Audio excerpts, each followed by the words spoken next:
Hello everyone, welcome to Fable Heyman, a patch notes video. The Watcher update is finally here for Age of Wonders 4, and I thought I would take a look at the finalized version of the update. For myself, and of course for everyone riding along. Now of course, this is on the Paradox forum. I will leave a link to the patch notes themselves in the description down below if you are interested in reading them. But otherwise, stick with me. It's going to be a long one. So the TLDR of this patch notes is they have changed the magic victory system. There's a new and improved underground, which honestly to me is the highlight of this update. Crossplay between platforms, research scaling with unlocking tomes, various balance changes and fixes, and so much more. Oh yeah.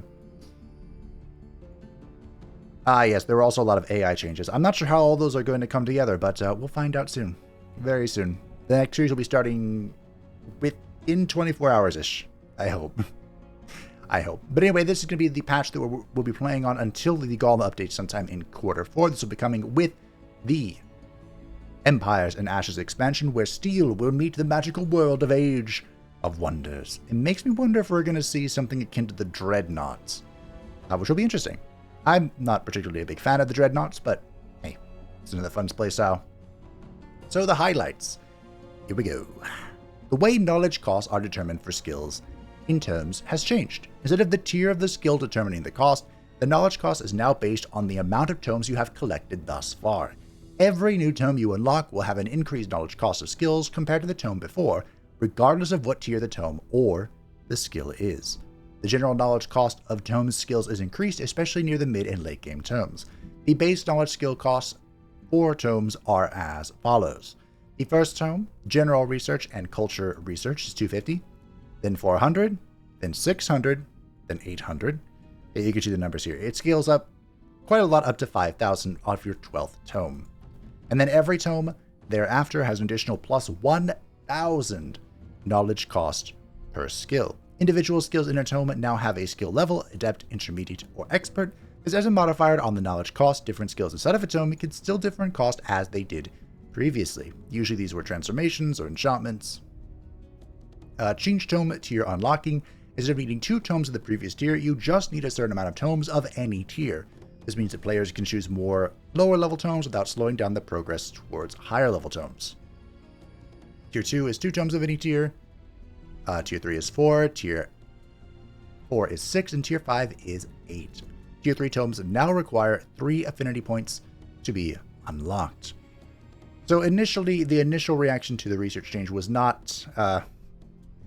it ruffled some feathers, because this is a significant increase. But in a way, the reason this change came through is because the developers are trying to make... They felt like there was too much freedom. And in the last playthrough, I explored that in the Radis playthrough. The rainbow build, as I called it. And it was quite overwhelming. I got everything. Everything. So... as time has gone on, I've been more fond of this change, but we'll have to play with it ourselves, of course, in its totality to see its consequences. This is like their roundabout way of trying to put a cap on the amount of research you can get without actually capping it. Kind of feels like they should just cap it, to be honest. But the biggest change here is the Tier 3 tomes now require 3 affinity points. This is a huge deal. Especially with how hefty research is now that scales with each tome. So... we'll see. Builds will definitely need to be bent and schemed now. The Magic Victory rework. The new Magic Victory rework focuses on the binding of golden ancient wonders to eventually cast the Age of Affinity spells. By using ancient wonders, the victory condition becomes more active and makes it different from an expansion victory. This is true. Expansion and Magic Victory were basically the same thing, just with different requirements to pop them. Upon selecting your first Tier 3 tome, a new global research skill appears, Bind Golden Ancient Wonder. It is a sustained strategic spell that must target an annexed golden wonder within your empire. While Bound provides research bonuses, but most importantly of all, a number of them are needed to cast the Age of Affinity spell. The Age of Affinity spell appears when you unlock your first Tier 5 tome in the same place as the Binding spell. You can channel it while having enough bindings, but if you lose enough bindings during channeling, the spell will be cancelled. You lose a binding when your wonder or the city it is attached to gets occupied or changes ownership. It doesn't mention this here, but you can bind Golden Wonders to outposts.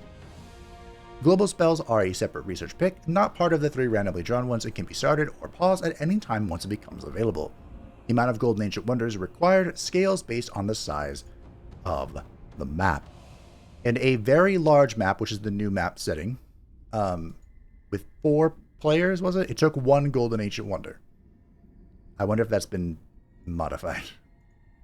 All in all, I like the fact that they're trying to differentiate it, because it really felt the same. Now, this of course means that the special province improvements for each of the affinities goes away, but they're kind of supplementing that. One, by binding a golden wonder, you do get some research. It's not as crazy as it was before. And there are new buildings to compensate the loss of the heart and the root. One thing about this that I don't particularly like is the research requirements for this are insane. It almost makes me wonder if this should be called research victory instead of magic victory, but that's okay. The summoning casting changes. Ah, yes. We've added a system to limit how many spells can be actually launched each turn, as well as tighten the rules about where units can be summoned. Added a spell slot system that limits the number of spells the player can prepare without actually casting them. This prevents the player from banking up a lot of spells only to cast them all at once. This is in place of their previous idea where you could only cast 1 spell per turn. That was awful. Summoning spells can now only be targeted on hexes next to your city, your ruler, or your heroes. Previously, they could be targeted on any visible hex. I do wish they allowed you, when it says next to your city, it literally means next to the city itself. And I kept trying to summon them within my domain. I wish they added the domain to the list, but okay. Starting casting points increased from 30 to 45. They increased this so they could decrease it elsewhere. Change casting point cost of combat spells to make it easier to cast higher tier spells and having casting points left for other spells, and to make it so casting many lower tier spells less free. Mana costs have stayed the same. Yeah, so they don't want you to spam a whole bunch of like low tier spells that become obscenely powerful in previously with the heart, now with the what's it called? The amplifier lens. You can see the numbers here if you're interested. Basically, they just increase the cost of lower tier spells, and then level 4 was the cutoff, and every tier after that, its cost went down a little bit. Several world map spells have been made more consistent. They have their damage or other effectiveness increased while being slightly harder to cast repeatedly, making for fewer but more impactful actions. The map generation. We're tackling several elements of the map generation that we have seen the community provide feedback on. The focus for these improvements will be on underground experience, but we've touched up the overall map generation as well. So the player distance have been renamed to relative map size, which makes way more sense for someone, just jumping in. Replaced the far setting with the new very large setting, which has a greatly increased distance between players. Not in my test run. Added a new large setting, which is a map size in between that of medium and very large, so it gives players room to expand before meeting another player. Added tooltips to better explain the provided experience on each map size, and changed the continents generation to allow for more varied maps and small islands to form in the water. This is a huge change. The new continents is amazing. It's basically like the old continents from the previous titles, which was my favorite map mode. So I can't wait to get back into that. And here come the highlights for me. The underground improvements. Improved player placement in the underground to better take into account the positions on the surface. Cities can now annex provinces on the opposite layer through underground passages. This is possible when provinces on both sides of a city, both sides of an underground passage are annexed. This is a huge, tremendous change. Cities are no longer, underground cities are no longer going to get stuck in like weird pockets that they can't expand. They can now expand upwards, which is 10 out of 10. Highly recommend. This also is going to be a huge change for something that is listed later. Exploring an underground passage gives you vision of both sides. Added a world map visual for when an underground passage is in a known territory. Magic ingredients are now split between the surface and the underground, where ores are only able to spawn in the underground. Now that you can annex through underground passages, you can build cities in the overworld and then expand underground to grab these magical materials. It's going to be great. Excavatable provinces in the underground now have a special effect to show that a structure or node is hidden underneath, and excavating no longer spawns a roaming sack of monsters that follow you. You can now uncover infestations and guarded nodes instead. No more Diggy Diggy Bone Dragon. Great. Crossplay is fully supported. Moving on. Improved memory efficiency in the animation systems, improved optimization for tactical banners and images that frequently update their opacity, increased the racial affinity points given by traits from race council events from +1 to +2. Nice! Does that mean it actually works now? Because most of the time I got it, it didn't even work. Rename publish to build in the package manager, as it is more fitting for the process that happens when you press this button. Still not sure what that's referencing. Or the AI. The AI world map behavior updates. Oh, this needs a lot of work. Let's see what happens. Mission generation and evaluation. Updated the AI aggression when calculating the army powers required to fight. Updated the AI mission army calculation when targeting independence. Added survivability and damage modifiers based on the world threat settings. And increased the mission distance range to generate more things for the AI to do at a longer range. This is very important. The AI would just leave huge swaths of the larger map sizes alone. I'd be like 89 turns in and there would just be, oh look, a magic material that has its independence on it. And it's in the domain of the AI, but they didn't do anything about it. Updated defense logic. Cities with walls no longer have the always defend flag. This opens up additional units for the AI to use. When under threat, the AI will defend accordingly towards the threat. No more Sauron having 4 units to defend his capital city. Throne cities under siege will become a forced defense. Yep. Change how the AI takes siege durations into account when attacking and defending. Okay. Updated AI summon logic. Removed the limit that restricts summons to when there is a combat nearby. Now the AI will summon units as soon as they are primed. The AI no longer needs to have a standing threat near their leader or cities to start summoning units. Yep. Increase the research priority of units and summons. Increase the priorities of each summon spell by the tiers of the units they would summon. So it sounds to me like the AI would just prime a summon and sit on it until they needed to spawn it. Good job. Added simple support to stop friendly or allied AIs from expanding towards the player's domain. Does this apply to vassals too? Because that's annoying.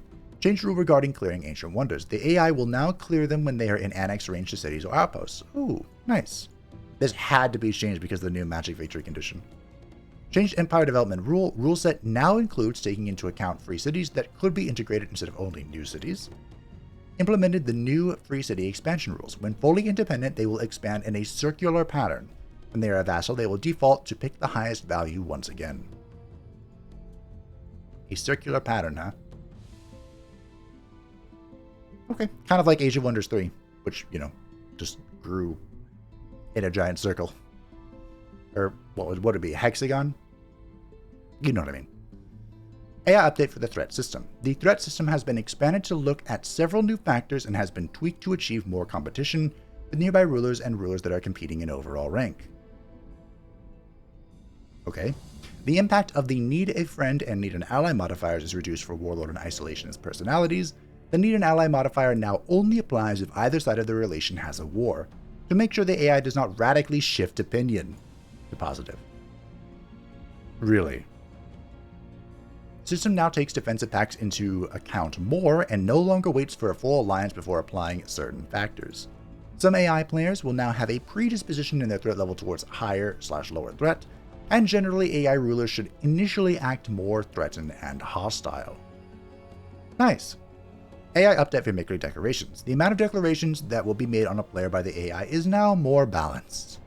The AI should no longer abundantly declare friendships on a player unless that player declares a friendship on them, and isolationists no longer declare friendships unless it is declared on them. An issue was fixed where the influence of ranking on declarations was inverted. Oh, nice. Added a 2-turn cooldown to the AI for manually sending a call to war after the diplomatic state with the player they called into war has changed. Okay, is that like when the Grove Tender lady instantly called me to war the moment I made a pact with her? I think it's talking about that. AI economy updates. Oh joy. They modified the income of mana and knowledge on normal, gold, mana, and knowledge on hard, as well as unit upkeep discount. Ooh. Oh, reduce the upkeep discount on hard. Interesting. And then removed unit cost discount. So hard got partially nerfed, partially buffed. As for brutal difficulty, which is of course a difficulty we play on, the gold modifier and the mana modifier have increased by 0.1. And the knowledge income modifier has been increased by 0.3. Ooh. Okay. Reduced unit upkeep discount from 50% to 30%. Removed unit cost discount. Removed unit stat bonus. Okay, so they're increasing the economy and getting rid of just the flat cheating. Great. Updated unit production logic. The AI will no longer always produce units, but tries to keep up with the strongest human player. Be sure to have at least X% more army power than the human player. 5%, 50%, 75%, 100%. So try to have twice my strength, which is still kind of a nerf, considering previously the AI just had legions of armies. But we'll see. I'm actually really curious to see how they're going to pull that off. Like, are they just going to make a load of low-tier units that matches the strength, or are they going to try to make really high-tier units? The AI also has a disbanding logic, but I don't see it talked about here. Oh. Keep reading, Fabe. Change disbanding units logic. No longer disbands units on cities and victory condition structures that are under threat. What? No longer disband units on cities and victory condition structures that are under threat.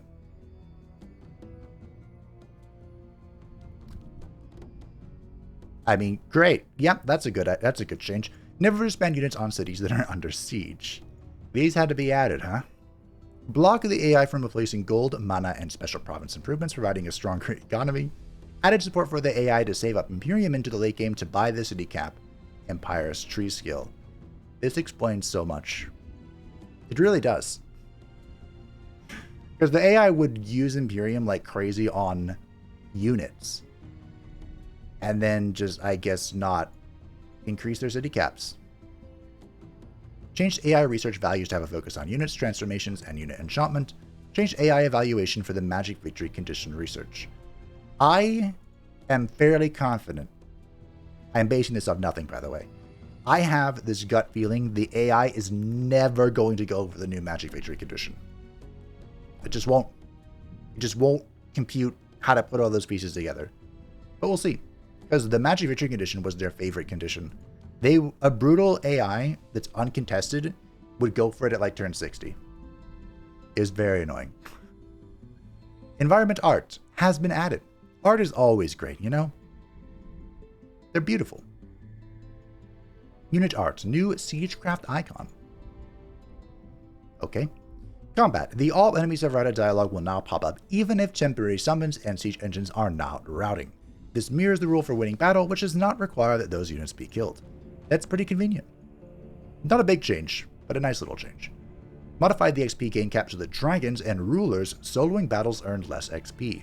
A solo unit will now only earn 25% of the battle's total experience. Previously it was 50%. Oh, so if you're trying to power level somebody. Okay. Added a small wait time in between turns to make turn transitions less jarring. On the world map turns or combat? Oh no, combat turns. Okay. I wonder if this will be more annoying than anything, but we'll see. Combat AI is now more likely to use guard breaking and retaliation canceling abilities. Why bother? Just use slow. We haven't gotten to that part yet. Combat AI will now choose more varied spells. The days of Blint-only blinding are beyond us now. Ah well. Buffs and debuffs. Buff Fortune has its max stacks reduced from 5 to 3. So now you can only get a 30% chance to crit bonus. Evasion now correctly works only on physical ranged and magical attacks. Debuff Slow now also disables retaliation attacks. Decreased duration from 3 turns to 2 turns. Okay, I get that you nerfed it. That doesn't change the fact this destroys both retaliations attacks. Both when you hit them, they don't hit you back. And when you move away from them, they don't attack of opportunity you. It's very powerful on a very minor debuff. So let's abuse it, shall we? The debuff Misfortune has it as max stacks reduced from 5 to 3, but the increased rumble chance is from 10 to 15%. So at the end of the day, this is kind of like a buff. Methinks. For the cultures. Added the Wizard Tower Affinity City upgrades. The Bolstering Matrix unlocks at Wizard level 2, adds additional effects to affinity buff and healing spells. This is the new root of magic. And then the Amplifier Lens unlocks at Wizard Tower, Apex, and Bolstering Matrix, adds additional damage to affinity damage spells, and adds additional effects to affinity debuff spells. This is the new Heart Special Province Improvement. The way this works is you build one... Oh dear, how did this work? So you pick one Bolstering Matrix, and then I think you can build any one Amplifier Lens. I don't think you have to keep them both the same. I think. I'm pretty sure. But it's only one of each. They also grant +5 Imperium. So they were being generous with that because they took it away in so many other places. For the Feudal, Defender Heavy Shield now also gives +1 resistance. The Bannerman had its defense decreased by 1 to 1. Banner Smite damage has been reduced from 16 to 14. Ah, poor Feudal. Knight now has Giant Slayer, which is an additional 30% damage to large targets. It needed this because, of course, the Feudal Pokeboy, the Spear, evolves to Heavy Shield, so they don't have a reliable Spear unit. Combat spell Hold the Line. Units can now only get Steadfast from this spell once per combat. For the High Culture, the Daylight Spear increased resistance from 2 to 3, buffing their Spearboy. The Awakener Dormant Trait Secret Missiles has been replaced with the Dormant Trait Blinding Radiance. And Unit Enchantment, Dormant Enchantment, Battle Mages now get Radiant Light instead of the Dormant Seeking Missiles. And the Seeking Missiles has been renamed to Seeking Arrows and no longer increases accuracy. But it still grants +1 range. Awakened decreased spirit damage from +4 to +3, and the hero skill Coordinated Strike increased skill level from Adept to Expert, and decreased chance to apply Marked from Guaranteed to a 60%. Ah, poor High Culture. I'm pretty sure this is a nerf, if you take it all together. The Industrious Culture, Steel Shaper Grant Defense, changed to a free action with a 2-turn cooldown, and the Bastion now has defensive monsters, so it always enters defense mode at the end of its turn, and Inspired Defense changed to a free action with a 2-turn cooldown. This makes it a lot harder to do the Steel Shape juggling, where you have one that applies the buff and the other one that converts it, and you just shift every turn. But this does make just one of them more useful, I think. Probably. For the Mystic, the Arcanist has only 1 resistance now, and the Soother now has Starblades. Good, a culture unit has its cultural effect. Very good. For Diplomacy, here we go. Added an Imperium cost for releasing cities as your own vassal. This cost increases as you release more cities. The first city is free, the second is 25, the third is 50, the fourth is 75, and the fifth is 100. This has come down, by the way, from its initial change. I don't really release cities, but I believe you used to gain Imperium for releasing them. Oh yeah, remove the Imperium gain when releasing a city as a vassal. There you go. The same city spells that grant economic bonuses can no longer be cast on vassals. The trade value for equipment is back to the original item value, and extra limits have been added to make sure the AI will not ask for or offer resources in return that deviate too far from their original value. Aw, you mean I can't buy tier 4 items for 10 gold? Olway, what did you get away with? The cost for starting a declaration, a friendship, or rivalry are now fixed at 100 gold instead of scaling over time. Thank you. Thank you. The cost for boosting the allegiance of a free city during negotiations are now shown on the button directly. Declaration of Rivalry now has a new effect where it generates rival justification over time.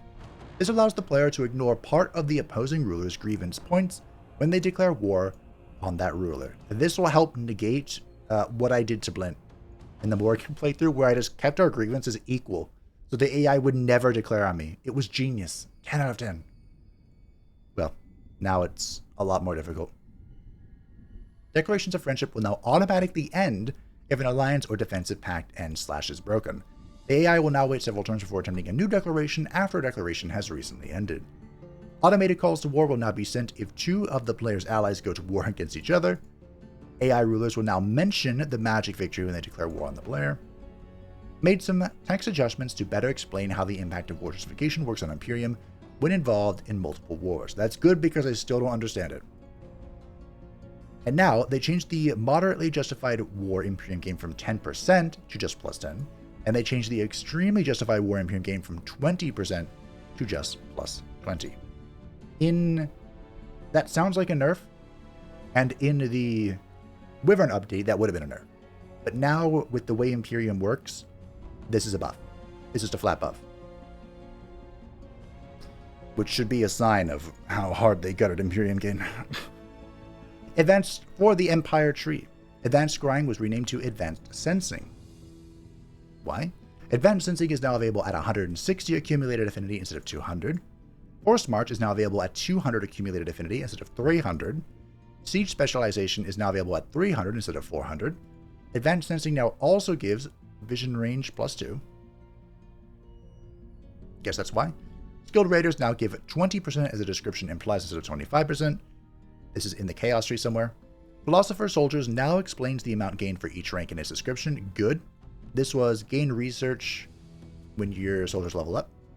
Ingredient Experimentation Knowledge bonus decreased from +15 to +10. Aww. I think this was +15 knowledge for each magic material in your empire. A new empire skill added, Advanced Logistics. It has the following effects. Reduce movement cost of roads outside of the enemy domain from 5 to 3, and units gain fast embark, and when embarked, they have very fast movement. Advanced Logistics is the greatest addition to the Empire tree since its inception. This is it. This is the one. Get this every playthrough. No questions asked. You see it, you pick it. I love Advanced Logistics. Or faction changes. Shira Snowblood has the Wolf Mount trait. Don't know who that is. Elaborated what the form adaptations do mechanically. The different walk properties also state what the movement costs are before and after the property. Fixed various minor issues with the trait not displaying correct values in text. Great. For body traits, Quick Reflexes has had its evasion from projectiles, I believe, reduced from 30% to 25%, slight nerf, and Defensive Tactics now gives 10% evasion as well. Did Defensive Tactics need a buff? Oh yeah, probably. I was thinking of Overwhelming Tactics. For the Mind traits, Water Adaptation has been renamed to Swamp Adaptation, and Swamp Adaptation now also gives Riverwalk. Underground Adaptation now allows for +1 annex range on cities in the underground of this race. I believe in discussion is the addition of a third trait, and I think... Oh dear. Am I making this up?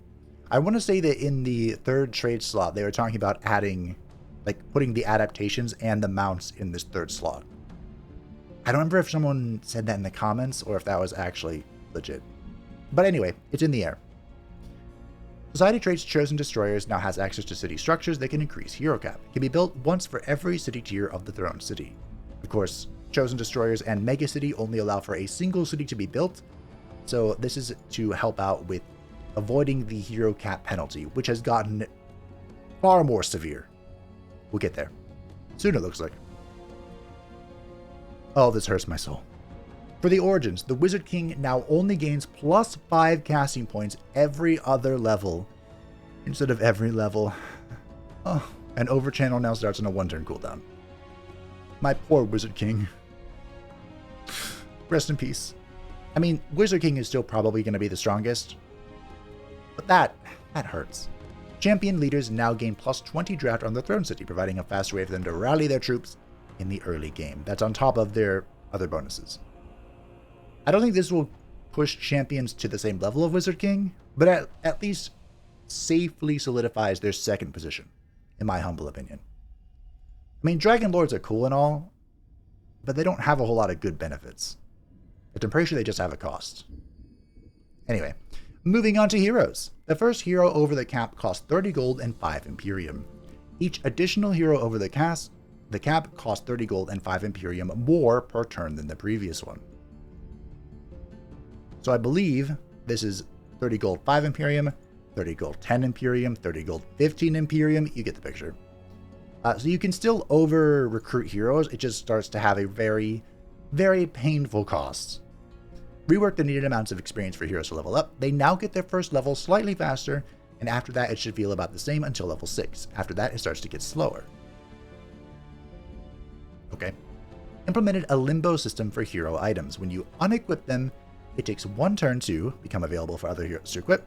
be traded with other players, be sold, count towards arsenal effects like the Horde mechanics. So this change is not a bad change. In fact, in Age of Wonders 3, you had to, if you wanted to change items, you had to ship the item like in the map, and it would take however many turns to get to wherever they were.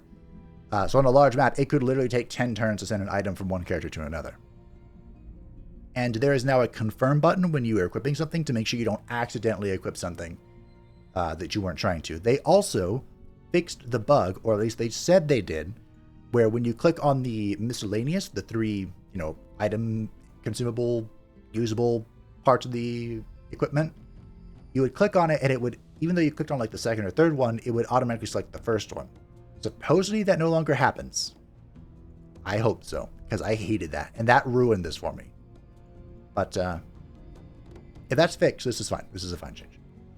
Hero background traits. Affinity Adept reduced granted Empire affinity from +3 to +2. Oh, they buffed it!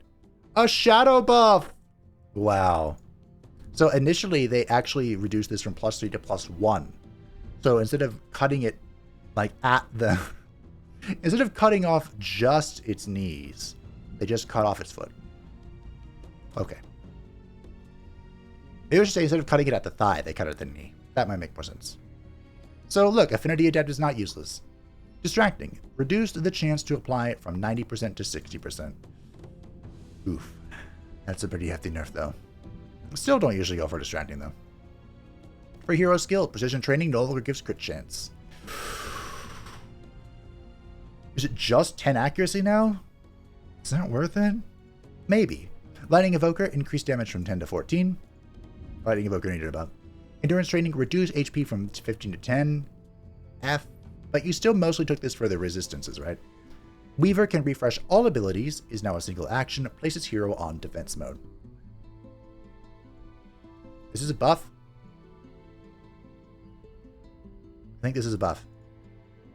General Power is now a free action that gives a 50% damage boost to magical attacks for the current turn only. I never got an answer for if this is all magical attacks or the hero's magical attacks.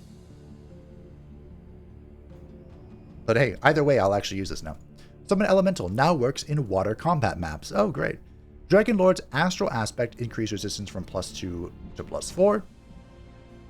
The Dragon Lord's Comet Breath has been nerfed. It is now a full action instead of a 1 action, but it does get 1 extra range. Okay, so not just a... I think this is also a buff that they didn't list. The Dragon Lord Affinity Aura. Order Aura, Materium Aura, and Astral Aura no longer give bonuses to the Dragon Lord itself. The Chaos Aura now gives burning to adjacent enemies, now has a 90% chance to proc a random negative status effect on random enemies, and now gives a random buff to adjacent allies. The Shadow Aura now gives slowed and weakened to adjacent enemies, and now has a 60% chance to freeze adjacent enemies. The Shadow Aura is insane. Insane. Guaranteed slow, which now cancels all retaliation attacks. Yeah. Also, it's a chance to hard stun. Why not? The Nature Aura now no longer gives regeneration to the Dragon Lord itself, but now gives decaying to adjacent enemies.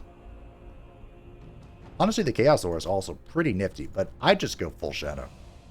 Just Shadow all day. For the interface, oh dear.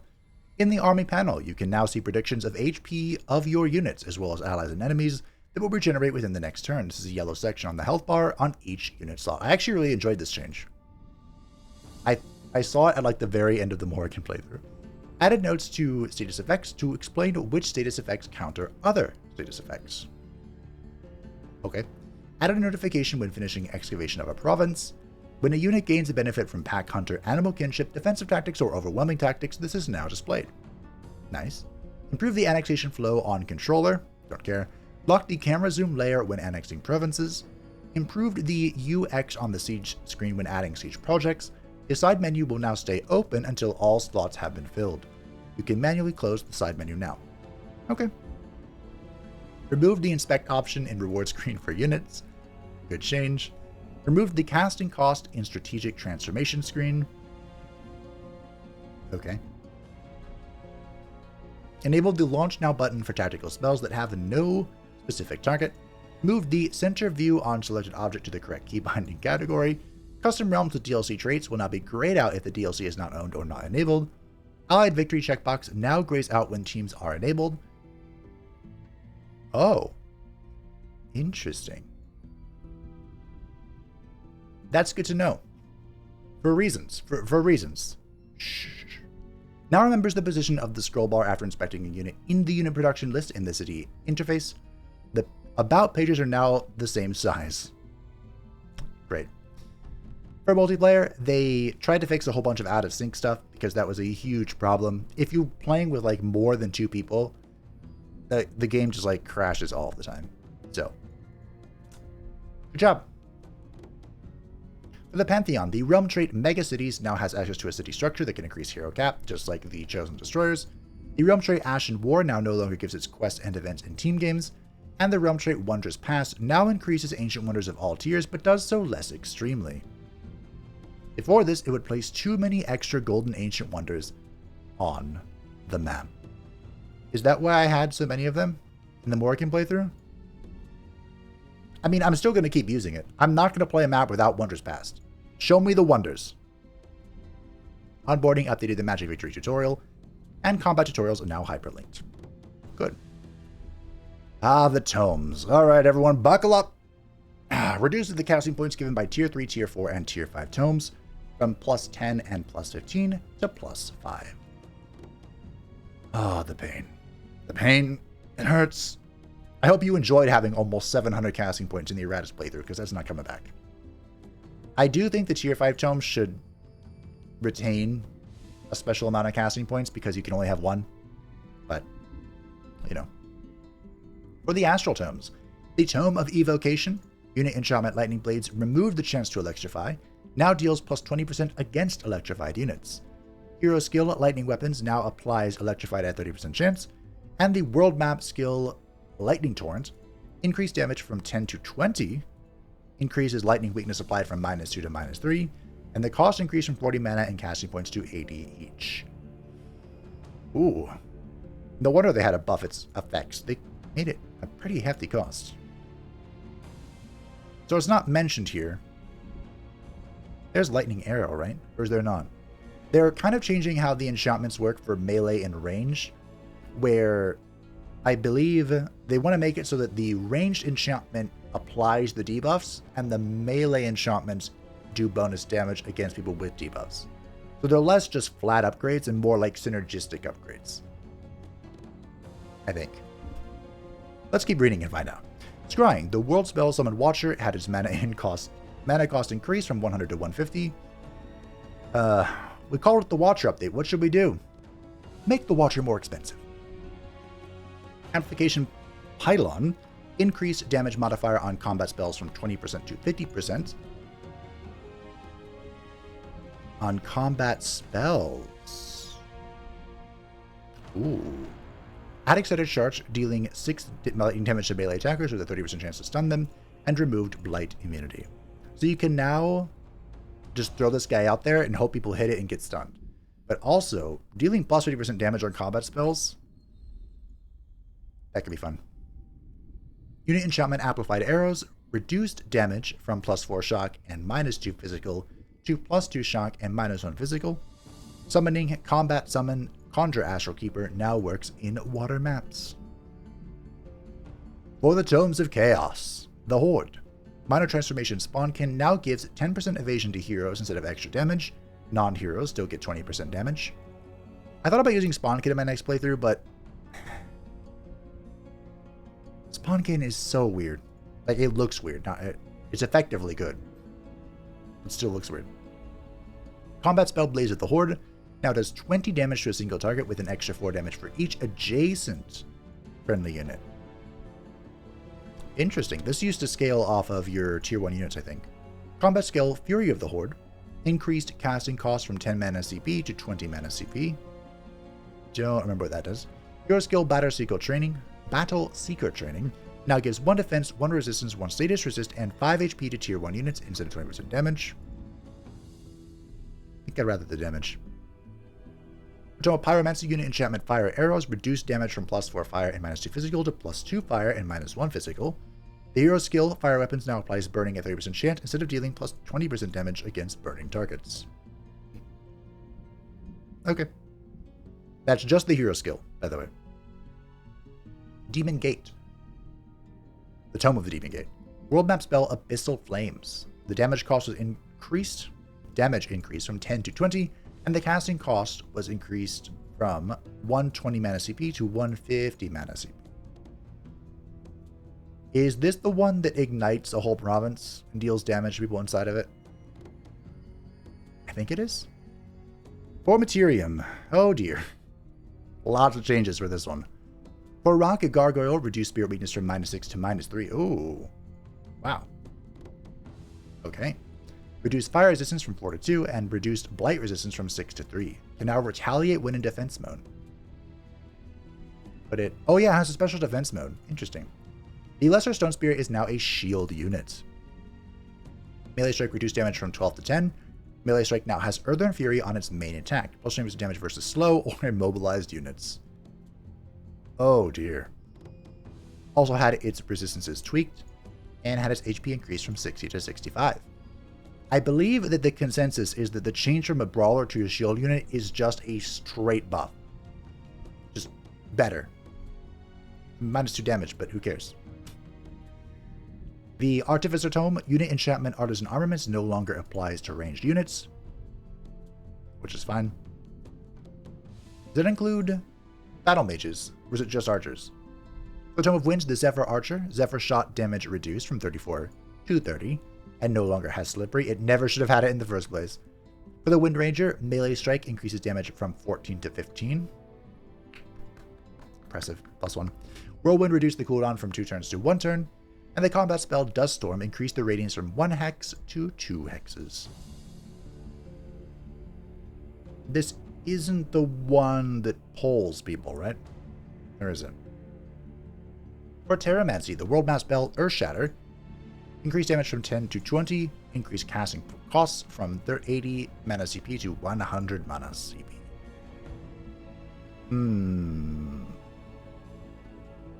Do people use this for its damage? I thought this was used almost exclusively for breaking stuff. The Stone Spear is now a shield unit, of course. Damage reduced by 2 again.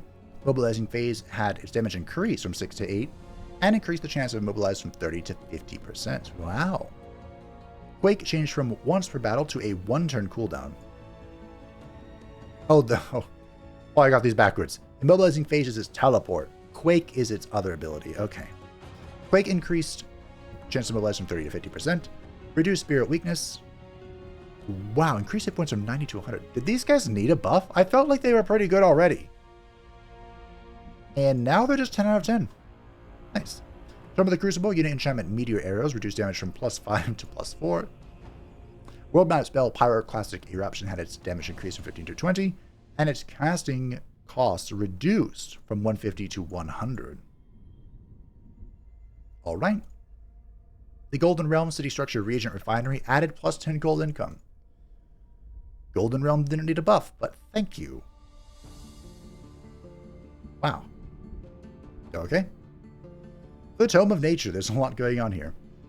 Beast, the world map spell Summon Wild Animal now has a chance, has a chance to summon a Wyvern Fledgling or a Slither Hatchling when used on temperate terrain, if you have the DLC. The Special Province Improvement Wildlife Sanctuary removed the Hunter Spider, added the Vampire and Dread Spire hatchlings to replace it. Is this the you can recruit wild animals Province Improvement? I think it is. The unit enchantment Poison Blades, renamed to Blight Blades, no longer applies poison, now deals +20% damage against poisoned units, now also applies the +20% damage on units with decay. Oh. The unit enchantment Poison Arrows reduced damage from +4 Blight and -2 physical to +2 Blight and -1 physical. The Entwined Thrall now evolves into an Entwined Protector. Melee Strike now applies poison to 60% chance, and Poison Needle increased chance to apply poison from 60% to 90%. Wow. There might be a reason to use these guys now. The poor Glade Runner. The Tracker's Mark had its Thunder resistance removed and reduced Thunder defense from 2 to 1. It didn't deserve this. I don't understand why they wouldn't just like keep Sundered Resistance and just also reduce that to 1. Were Glade Runners really that OP? I feel like everyone just wins Zephyr Archer. But, hey. World Map spell Create Forest, reduce casting cost from 45 to 30 mana. The Fertility World Map spell Restore the Land, reduce casting costs. Are they trying to encourage you to terraform? Is that what this is? For cycles, the unit enchantment Projectiles of Decay, reduce the chance of applying decay from 90% to 60%. Okay. World Map spell Summon Greater Animal now has a chance to summon a Slither. Summon a Slither. There we go. Or Wyvern, depending on the location summoned. Dragon DLC content pack is required, except for the Fire and the Frost Wyverns that are in the base game. Nature's Wrath, World Map spell Destructive Growth, increase damage from 10 to 20, and reduce the casting cost from 120 to 100. Everyone else has to go up, but nature can go down. Now, here are Order Tomes. There are some big changes here. The Zeal unit Enchantment Legion of Zeal now affects ranged units. Zeal now comes from this Tier 1 tome to everybody. For Faith, the World Map spell Army Heal has increased its HP from 20 to 25, and also increases mana cost from 60 mana to 80. Here's 5 more hit points. That give me 20 more mana. That's a trade. Beacon, the World Map spell Covenant of the Faith, removed the +5 Imperium income, but added +10 gold income. This is a way to cheese Imperium. You no longer can. Goodbye the days of 200 Imperium income. They're gone. Evaporated. Lost to the sands of time. The unit enchantment Inquisitor's Zeal has been renamed to Inquisitor's Mark, which no longer applies Zeal and accuracy bonus to range units. However, it grants a base 30% chance for attacks to apply Condemned, Weakened, and Slowed, which is insane. The increase upkeep from 2 mana to 2 gold and 3 mana. That's probably worth it. This still only, as far as I know, this still only affects range units and skirmishers. The World Map spell Burden of Guilt increased damage from 10 to 20 and increased the casting cost from 60 to 80. See, now that's a damage increase I can get behind. We doubled the damage, but only 20 more mana. For Sanctuary, the Special Province Improvement Sanctuary no longer functions as a Spelljammer, and no longer blocks pillaging. However, it now increases pillage time by 2 turns and decreases pillaging yields by 30%. Increased mana income from +10 to +15. They removed all forms of Spelljammer that isn't Spelljammer. The World Map spell Condemn Army increased Condemn duration from 3 to 5 World Map turns, and decreased the casting cost from 120 to 80. As if Condemn Army wasn't good enough. Exaltation, the Special Province Improvement Statue of the Leader had its Imperium income reduced again from +5 to +3. The Shrine of Smiting Divine Vengeance no longer ignores faithful units and only hits enemies. Hold up. Divine Vengeance no longer ignores faithful units and only hits enemies. They buffed the Shrine of Smiting. He didn't have to do that. It was already busted. But okay. Can I work a Shrine of Smiting into a Demon Lord playthrough? When there's a will, there's a way. For the Tomes of Shadow, Cryomancy, the unit enchantment Frost Arrows reduce damage from +4 Frost and -2 physical to +2 Frost and -1 physical. Can you see the trend here? Has a 60% chance to apply slow. Can I work a Tome of Cryomancy into a Demon Lord playthrough? But there's a will, there's a way. The Hero skill of Frost Weapons now applies slowed at 30% chance instead of dealing +20% damage against slowed or frozen targets. The World Map spell Blizzard increased damage from 10 to 20, increased status vulnerability from -2 to -3, and its casting cost was doubled from 40 to 80. Okay. Alright. I can tell they don't want you to spam spells. Counterpoint, though, Wizard King. King of Magic. The Doom Herald, the War Map spell Prelude of Doom, increased demoralized from 2 stacks to 3 stacks, increased casting cost from 60 mana to 80 mana. Cold Dark, the World Mat spell Flash Freeze, increased damage from 10 to 20, increased casting cost from 80 to 100. For the Tome of Oblivion, the World Mat spell Fog of Insanity, increased chance to inflict insanity from 10 to 20%. That's kind of insane. So Fog of Insanity, I didn't get a chance to use it in the Erratus playthrough because it's a domain defensive spell. Whenever you fight in the domain, every turn, enemies have a 10% chance to go insane. Now it's 20. That is a 1 in 5. Alright. For Reaper, the Finger of Death now summons a decaying zombie, not a normal zombie. The World Mat spell Harvest Population now is a sustained spell. While active, the city's food income is blocked, including from converting draft to food. It loses 20 stability but gains plus 10 souls income. I don't like this change. I don't like it. Now I understand Tome of the Reaper tier 5 tome, supposed to be the end game. When you put this on a city, there is no more growing. You are done growing. The city cap population is still 30, so if you have 30 pop, just do it, it's fine. But otherwise, nah. The only cities I've gotten to 30 pop are mega cities. So, take that for what you will. For Evolution, the combat spell Youthful Regeneration now grants Resurgence to evolve units. The unit enchantment Rapid Evolution grants tier 1 and 2 unit Sliverway rather than Resurgence. The Minor Transformation Draconic Vitality now caps at level 5 when giving a bonus to heroes. Oh, I see. This is the you gain health per level, I believe. So it's saying that after level 5, you no longer gain the bonus health. Okay, I get it. And interesting, the Rapidly Evolution is capped at tier 1 and 2 evolving units. So this would not affect a young dragon. I was trying to think of any higher tier evolving units, and I think it's literally just the young dragon. I think.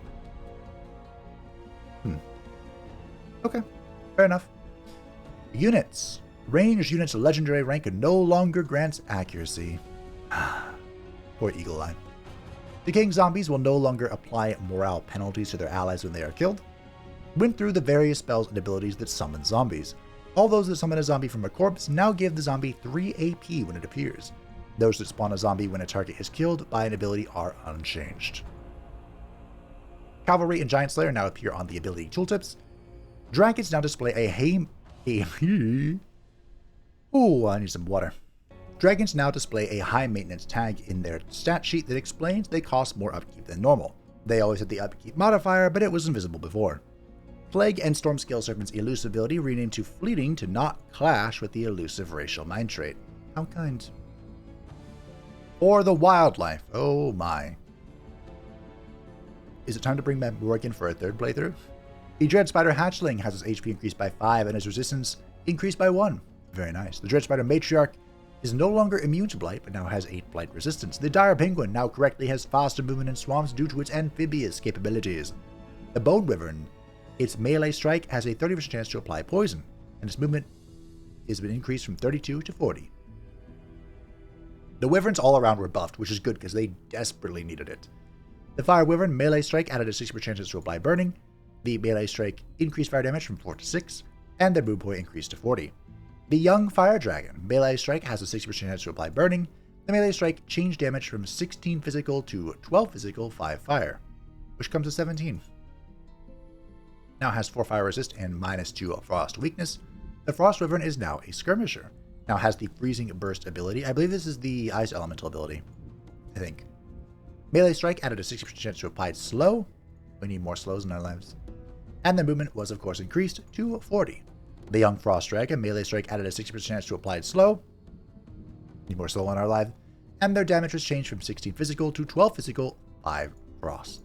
They now have 4 frost resist and -2 fire weakness. The Frost Dragon's melee strike now has a 60% chance to apply slow. Getting the trend? The Obsidian Wyvern's melee strike increased lightning damage from 4 to 6 and can now have 40 movement. The Young Obsidian Dragon has a 60% chance to apply Electrified. on its melee attack, which now does 12 physical and 5 lightning. Now has 4 lightning resist and -2 spirit weakness. The Golden Wyvern's melee strike has a 30% chance to apply Distracted. I half expected this to be the golden thing. Gilded. Increase move points from 32 to 40. The Young Golden Dragon, a 30% chance to apply Distracted on melee strike. This is making Distracted quite valuable, huh? Now you can see why I love that Pollen ability. Melee strike changed damage from 16 physical to 12 physical, 5 spirit, and has 4 spirit resist and -2 blight weakness. The Golden Dragon has a 60% chance to apply Distracted. The Kraken Spawn got his damage increased by 2. The Horned God increased time of the living vines summoned from 1 to 2 so they do not immediately die at the end of the turn. That was hilarious. Tide Spirits and Lesser Tide Spirits are now permanently wet, and have had their damage resistances adjusted to compensate for being wet. There's a joke there. World map. Moving through the city domain of Avasa will now provide the friendly domain movement cost modifier. Nice. You can now view move paths for enemy stacks to see how long it would take them to move to a particular location. Move paths and max move distance lines are now hidden if you select an independent stack that will never move. Starvation now destroys the province improvements. Wow. Any of them? A specific one? The overall distribution of Ancient Wonders, especially Golden ones, has been adjusted to go hand in hand with the revamped Magic Victory system. Roughly 1.5 Golden Ancient Wonders will spawn in a realm, and Underground now has a lot less Golden Ancient Wonders and more Bronze and Silver ones. Ancient Wonders can now be transferred between different cities and or outposts of the same empire. Capturing Ancient Wonders now takes 3 turns. I believe this is capturing it from other players. And the Wizard Tower of the Golden Wonder no longer functions as a spell gem. Which kind of makes sense. I mean, you can't destroy them, and there's also a new rule, which wasn't listed here, where if capturing, like releasing a Ancient Wonder would disjunct the city domain, you can't do it. So, you can capture, but you can't release it, I believe. Magic materials. Oh dear. Increased Imperial Essence Imperium income from +10 to +15. Don't sound excited because removed the +5 Imperium income from the Rainbow Clover and added +10 food. So what this means is once you collect all of the magical flowers, you gain +5 more Imperium. Great. However, you can no longer gain multiple instances of +5 Imperium from having multiple Rainbow Clovers, which is very sad. But, hey. The Astral 2 lowered world map casting points from +20 to +15, and for the Archon Blood, lowered combat casting points from +20 to +15. The Cosmoflux Elixir Collection bonus lowered knowledge and mana bonus from mana nodes from +10 to +5. Oh, nerfs. Nerfs hurts. Fixes. There have been so many fixes. So many of them. There are loads of them, but we'll go over a few. By which it means until I lose interest. Fix a crash during map generation. Fix a potential leak in the Swamp FX. I'm assuming memory leak? Fix issue where the AI would wait in certain moment for reinforcements while they have enough units to attack. Fixed AI city target values. Fixed AI victory condition target values. Fixed issue where the AI would move to the Ancient Wonders under strength. Oh yeah, they did that a lot. Yeah. They would throw just loads of stacks at people at Ancient Wonders until, it was dead. Fixed small issue where the AI would target unprotected nodes in a hostile domain. Fixed issue where the AI would not use siege projects. Fixed issue where the AI would see less priority to build a wall for a city that has no walls while at war. Fixed issue, that's just like me. Fixed issue where the AI would leave a city under siege to pick an easy fight. Fixed issue where the AI would cast 1 prime spell per turn. I told you. College is what they did. Fixed issue where the AI would occasionally walk on an allied structure. Fixed a small issue to the AI unit production loop to make sure the AI produces enough units to match the difficulty settings. For combat, taunted units can now correctly be dispelled of the effect. Excellent. Fixed an issue that meant Draconic Rage and Berserker's Rage didn't work in auto combat. This bug would also lead to an out of sync when watching the replay of the combat. See, how to solve this problem, don't watch the replay. Fixed issue where bolstered resistance from the Industrious Bolstering trait would not correctly remove Sundered Resistance. Would they both be in effect then? Fixed an issue where mind controlling a unit wouldn't update the buffs and debuffs it got from adjacent units. Fixed an issue where Resurgence would give units full HP after combat instead of half HP. How many instances of Resurgence are there in the game? Not that many. Fixed issue where becoming another ruler's vassal would cause your vassal cities to declare on you. Fixed issue where the show ruler button in diplomacy for declarations would show a non-functional hyperlink of the button itself. Good change. Fixed a crash that would happen on assigning a Whispering Stone to a free city. If the allegiance per turn would then become 0. The allegiance per turn. I feel like that wasn't the conditional, but this did happen to me. Fixed issue where the AI could send an insult or compliment to the player on the same turn they met. Lol.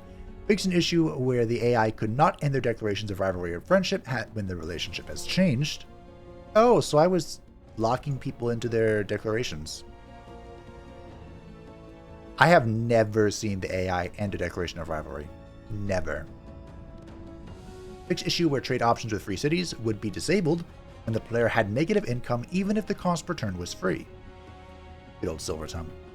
Fixed several issues where it was possible to declare war while being vassalized to another ruler. Oh. It was possible to declare war on your overlord by moving an army onto a structure army of a free city, that is their vassal. It was possible to declare war on another player by moving on their armies or structures. It was possible to declare war on another player by using a hostile spell on them. Yeah, that's usually how you declare war. Industry compound no longer also buffs the draft to food conversion ratio. Added conditions to several rights to prevent these from being activated while you do not own a city.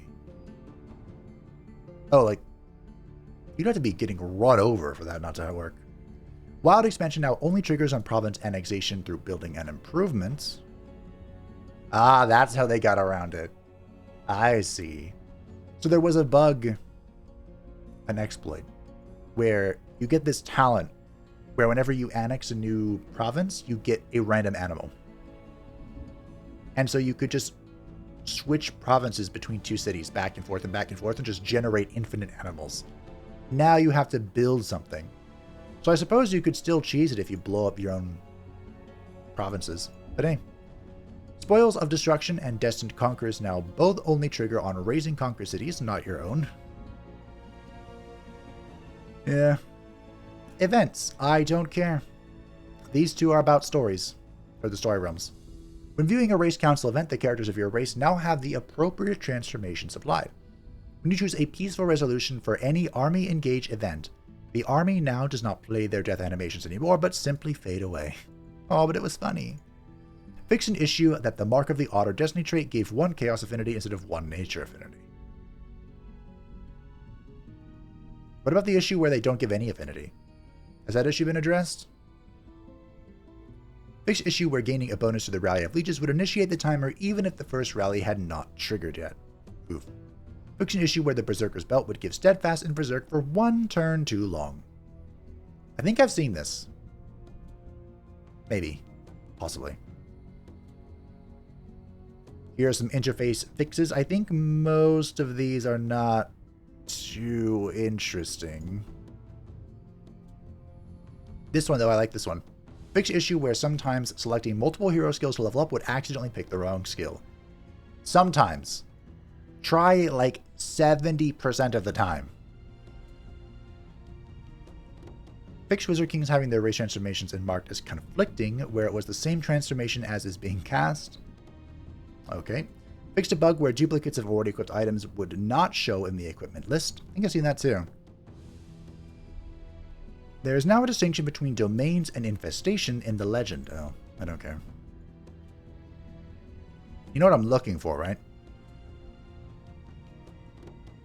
Fixed empty entry of magic materials in the casting point breakdown. Remove experience required for next rank in the unit rank tooltip when unit is max rank. Nice. Lord of War now correctly mentions its buff world map regeneration instead of healing after combat. Fixed Reaper upkeep cost in the spell list tooltip. Remove the duplicate hero level in the hero level tooltip. Fixed issue where the buttons of the Free City interface would not refresh. Okay. I don't think I see it. Fixed issue where the diplomatic state change notification will not be invalidated if the diplomatic state had changed again. Fixed a crash that occurred instead of casting point breakdown. Good. I didn't see it. I was looking for the... When you click on the items in the hero panel, it would select the wrong one. But, hey. Hopefully, it was indeed fixed. Controller issue. They fixed some localization stuff. Eyebrow customization slider header and leader customization is now properly localized. Good. Fixed an issue where Bannerlord's 50% reduction of the Rally of Leeches timers was not being applied. I think this issue affected the Stranger playthrough. Research fixed an issue where the game was presenting players with the wrong skills when the game started. A whole bunch of spell fixes. I probably should read this, huh? Lightning, Torrent, and Blizzard now correctly say they deal 10 damage. Was displaying 20. Don't they deal 20 now? Like, actually deal 20 now. Arcane Bond no longer ignores a target status resistance. The Consecrate Domain now displays the name of the morale modifier correctly when in battle. Primal Mark now gives the correct version of Primal Strike. There are 2 versions of Primal Strike. Fixed Burden of Guilt from stacking the movement point lost, making armies unable to move by the second casting. Yeah. You could just remove movement entirely. Final Ultimatum is now an untyped combat spell instead of a debuff spell to make it clear it cannot benefit from the Order Amplifier lens. Devolve is now an untyped combat spell instead of a debuff spell to make it clear it cannot benefit from the Nature Amplifier lens. Exalted Champion is now a buff spell instead of a damage spell so it can benefit from the Order Bolstering Matrix, and it will no longer be wrongly displayed that it will deal damage to the unit. Rotting Explosion is now a damage and debuff spell. Basically a whole bunch of changes for the new amplifier lenses, which are pretty cool. Parting gifts, blah blah blah. Okay. Exhilarating Pollen now correctly heals allies and weakens enemies. With the amplifier lens? Isn't this the one that applies Distracted and Morale? Morale and Distracted. Disruption Wave now correctly only buffs allies and debuffs enemies. Good. Tome of Sanctuary fixed an issue where Keeper's Mark would sometimes give Steadfast for too long. Yeah, I would do that. It's probably still one of the most annoying buffs in the game. Fixed an issue that Stand Together did not work with feudal heroes and racial leaders. Eagle Rider now correctly gets their rank from effects that grant bonus ranks to shield units. Fixed Nature Dragons with the Nature Major Transformation not being able to properly heal allies. And have their breath not damage allies. Oh. Isn't that the whole reason to go Nature Major Transformation? That would have sucked. Fixed the Soother staff appearing behind the Soother when the crocodile head is selected. Great. For the world map, we're almost there, team. We can see the end. When embarking, transitions from land to water and vice versa on the strategic map should now animate a lot smoother. Outpost Watchtower is now removed upon converting the outpost to a city, as you cannot have a watchtower in your city except for the Wizard's Tower. Improved performance at the start of a new round. That's good. Fixed issue where an enemy can take over your siege weapons if they attack within 1 round of you capturing the city. Oh, that would be unfortunate. Fixed endlessly looping dust effect after migrating a city. Fixed a crash when a riot is started on the building that is being replaced. Improve the animation blending during movement animations and inability transitions. The blending should be a lot smoother, whereas it was very jittery initially. Reduce the amount of animation sliding when units stop running. Combat summons are now correctly free when used in own domain, with the Summoning Well Special Province improvement. Fix an issue that prevented multi-stack battles on all cave entrances. Now multi-stack battles are only prevented when you attack through the cave entrance. Oh. Huh. Okay.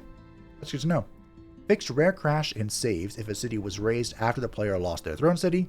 When multiple items are queued for dismantling, they will no longer complete in a single turn. Oh. Fixed edge cases where rioting and starvation could disconnect ancient wonders from the city. Fixed crash when a pillaged province starves. Fixed issues where you could not teleport to a vassal city's teleporter, chrono gate, or demon gate province. Good. Fixed issue where having vision on any location inside the domain of a free city would not trigger meeting them. Only having vision on a structure or army would trigger a meet. Oh, nice. We've had this happen in a few playthroughs, where I can see the city, but I can't interact with them at all. Fixed crash that could occur on vassalizing a conquered city due to properties not being assigned to the correct side. Fix an issue where units would be lost after attacking from the water directly onto land. I think this happened to me in the all-way playthrough, I think. Fix an issue where excavations weren't interrupted when the leader was teleported away from the province. Fixed crash when clicking on a starved sector that was getting replaced with another structure. Fixed wrong hero count when a free city that has multiple heroes is integrated. Fixed wrong hero count when a hero dies to a strategic spell. And fixed teleporters being non-functional after repair. This happened in the last playthrough, actually. In the Altar Destruction.